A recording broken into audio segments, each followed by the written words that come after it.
জানো তো, বাবা বাজার থেকে দুটো কদবেল নিয়ে এসেছে। তখনই ভেবে রেখেছিলাম দুপুরবেলা খাওয়া দাওয়ার পরে এটা মেখে খাবো। ব্যাস, খাওয়া দাওয়া সেরে বসে পড়েছি এটা মাখতে। আর দুটো কদবেলই কিন্তু বেশ পাকা ছিল। কদবেল একটু পাকা না হলে বেশ খুব একটা ভালো লাগে না। আর কদবেলটার খুব সুন্দর গন্ধ ছিল।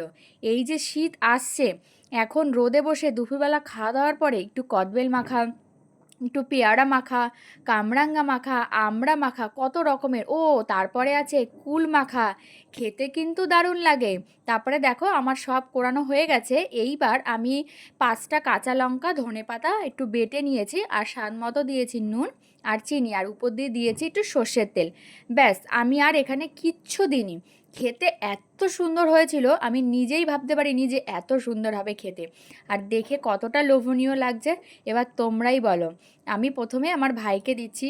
আর একটা হাসির কথা বলি, ওর দেখো সামনের দুটো দাঁত নেই। আমি ওকে দিয়ে বলছি কি তুই খেয়ে বল। ও না প্রথমে সামনে দিয়ে খেতেই পাচ্ছে না। তো যাই হোক, কেমন লাগলো ভিডিওটা আমাকে অবশ্যই কমেন্ট করে জানাবে। টাটা।